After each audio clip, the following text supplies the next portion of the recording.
liebe Bieringer, heute gibt es was ganz Besonderes, allerdings auf Englisch. Tja, ist nun mal so. Ist ja hier auch kein Wunschkonzert. Hello. Hello. Would you please introduce yourself? Yeah, so I'm Fergus Fitzgerald, production director, sort of brewmaster at ADNAMS-Brauerei in England, sort of on the east coast of England. If people know, it's sort of between Norwich and Ipswich, just on the coast. Actually, I think I have been there once. Brilliant. Long time ago. Yeah. So let's talk about what you have in this glass, or I have in this glass. Yeah, same here. But first, cheers. Cheers. So, it's real ale. Yes, real ale. Real ale.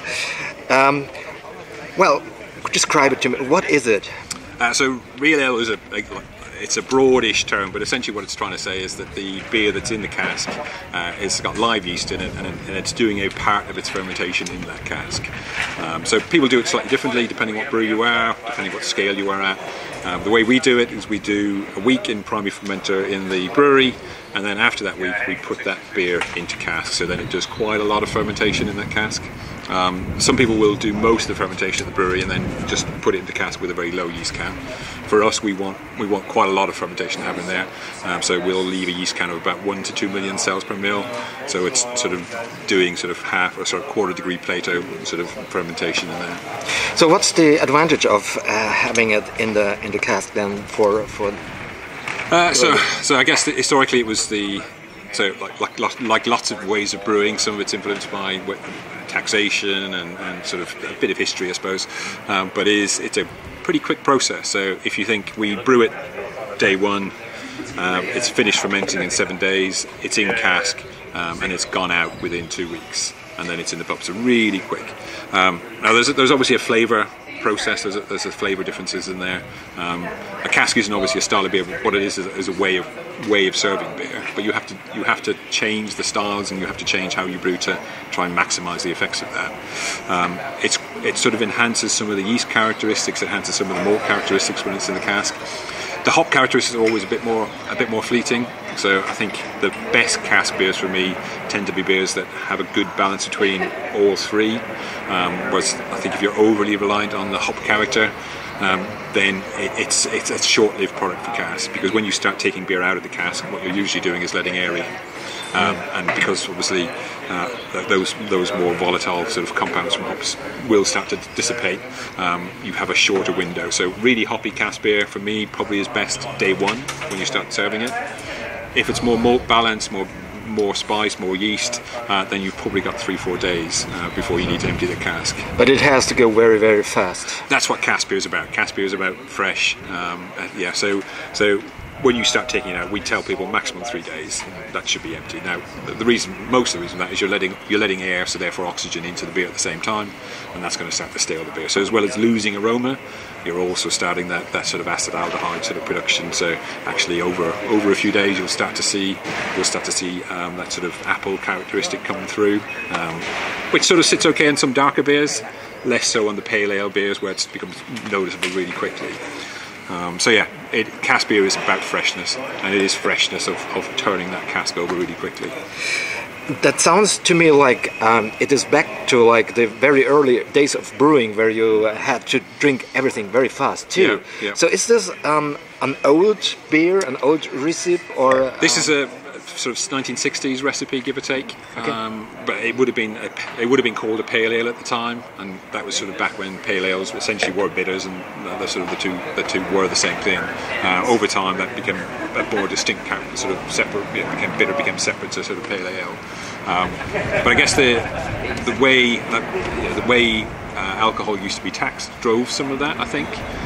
So we used to pay tax on alcohol not based on the final beer, but we used to pay tax based on how much sugar you got from the grain. So the tax was applicable from the brewery side, and obviously brewers who might have been conscious about how quick their cash flow was, they wanted to turn that back into profit really quickly, and actually cask beer was great for that. It's out within 2 weeks, you're selling it in 2 weeks, whereas lager, if you're paying tax a month beforehand, then that's going to take a long time before you actually get that money back. So we don't talk about it in beer world often, but tax around the world has changed styles, it changes what you do, it changes your ingredients, and then becomes history, and that becomes the thing you sort of work to. A lot of the time it's been driven by someone's tax rules or legislation, whatever it is, a long time ago. So this is the bitter, I guess.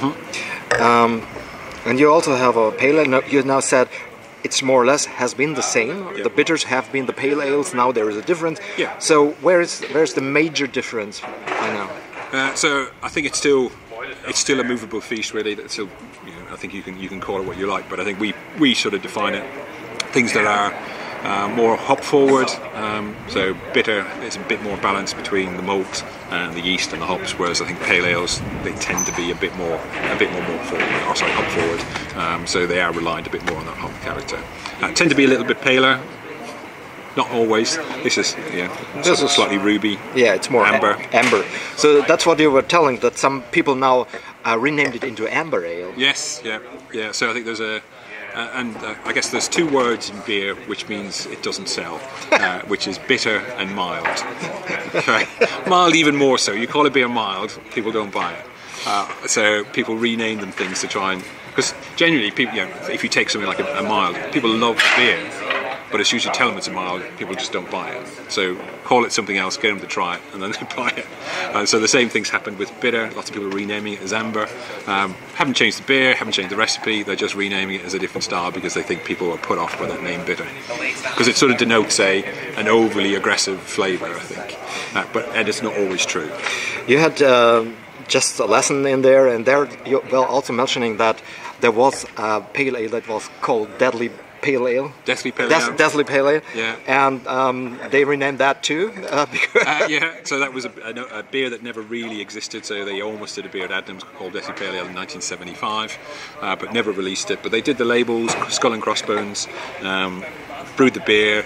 But just before they were going to actually package it, they decided they couldn't call it that. So they sort of renamed it Centenary Pale Ale, and then that became the inspiration for doing what is now our best-selling beer, which is Ghost Ship, which originally was going to get called Deathly Pale Ale as well, but we decided in the end not to do that, and we call it Ghost Ship instead. But and then it's grown to be our biggest-selling beer.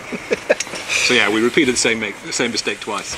I would have loved if you have still called it Deadly. Me too. I'm not sure it would have grown. I don't know. It's hard to know whether it would have grown into our biggest selling beer, Deathly Pale Ale. But yeah, well, probably you try with another one.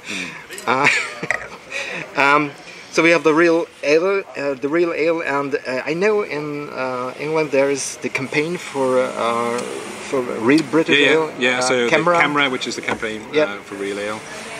So are you part of this? Well, it's a consumer organisation, so I am actually a member, but as a consumer. Yeah. So we do work with the local CAMRA members. So really, it's a group of people who are really passionate about cask beer. Okay. And more broadly, there tend to be people who are really passionate about beer. Now, there was a stage where cask beer was actually under threat because actually a lot of the big breweries were pushing cask beer out because it takes a lot of work in the cellar. People have to look after it, so actually it's cheaper for everybody if you sell something else. So there was a sort of push to get rid of cask beer. So CAMRA set up with the view of making sure it didn't, and they've been usually very successful with that. It's going under a bit of a decline at the moment, but that's more to do with the choice of beer is so much better now. So CAMRA still exists, still promotes cask beer, but as a lot of what they do now is actually about promoting pubs as well. And I guess one of the distinctions for cask beer over most other things is actually you only get it in pub. So you can go and buy a keg and have it at home. You can go buy bottles and cans, but actually cask beer really only exists in a pub. So they are linked. So CAMRA is sort of refocused on actually preserving and making sure that people appreciate the benefits of having that local pub. How did you come into brewing? So I studied biotechnology. So I grew up in Ireland, studied biotechnology in Waterford, and I got a temporary job at Fuller's Brewery in London, just in the lab, and that was really my first sort of introduction to brewing. It was only a temporary sort of 6-month role, but loved brewing, loved the sort of. And I came from Ireland at a time when actually there was such a limited range of beer. There was Budweiser and Foster's and nothing interesting basically. Smithwick's was probably the only even vaguely interesting thing at the time. So I then went to London, and just there was the whole world of beer, the styles of beer that Fuller's were doing was just something I'd never come across before, and just loved it. So spent 6 months there, then went back to Ireland and got a job at Murphy's Brewery in Cork, and then about a year after that went back to Fuller's for 7 years. Did some brewing exams along the way, so the Institute of Brewing and Distilling, so went through their exams, and then about almost exactly 20 years ago ended up going to ADNAMS-Brauerei on the east coast of England. Well, and now you're one of the magicians. How many different beers do you have in your brewery? So it moves all the time, but in rough numbers, probably about 30 a year. Some years a bit more, but 30 is a pretty safe number, I think. And how is the beer scene in the UK in general? I think it's probably similar to what I'm hearing across the rest of the world, really. I think it is a bit more challenged at the moment. People are spending less, going out less, probably falling. Maybe this is probably a good thing for more established breweries like Adnams that have been around for like 150 years. People are falling back maybe towards more established breweries and looking at what they're doing again. So yeah, I think it's a difficult time for most breweries at the moment. But I think we're all optimistic for the future. So let's come back to this. It is now, from the scent, it's more malty than it was before, because it's now a little bit more warmer. This is a beer I guess you can also drink without any problem if it's not too cold. You can get it a little bit more. So we want cask beer mostly to be served around 11 Celsius, give or take. But malty, stuff you already know, but maltier beers tend to handle a bit more at a warmer temperature, a bit better. Some of those characteristics come through better. Whereas something like Ghost Ship, which is more hop-led, actually it does need to be 11 degrees maximum, really. That's sort of where we want to be. And also, it is very light, but still got a rich flavor. Yeah.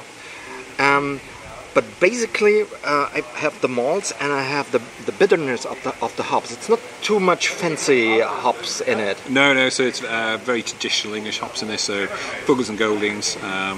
Fuggles are then actually added into the cask itself. So we have some whole hops of Fuggles that go in, and it's that adds a sort of level of dryness, a sort of tannin character, that sort of cold tea character, because it's got this long contact, so it'll be in a cask. So this particular one we're tasting now has been in contact with those hops for about 4 weeks, and obviously in a normal brewery that's just, you would never do that. You would never, in a fermenter, you would never leave it sitting on hops for 4 weeks. But what it's doing is giving you that tannin character. And that really helps to dry the beer out. So you get sort of, there is some sweetness from the malt in there. There is a little bit of that toffee running around the background, and then you get this really dryness from that hop. And that's why the sort of combination I think works really well for me. And I like it very much. It is really a beer you can drink the whole day. Good, because there's half the cask left. Yeah, okay, I go back take care of it. So the most probably interesting thing now is, how can we get this stuff in Germany? I don't know you can. Cask beer is about local, it's about fresh. Yeah. So make your own is probably the best way. I've left the 2 casks there, people can go and fill them. But it is about local and fresh. You've got a short shelf life product, you've got a product you'll have to really look after. And temperature plays such a big fact. So unless you're shipping it cold, I think you'd struggle. So, you hear it? Come to England, it's drink it local. there. Go to England, drink it there. And it's not warm and it's not flat. Yeah. Well, thank you very much. Cheers. Cheers. Oh, I'm empty. Well. That'll do.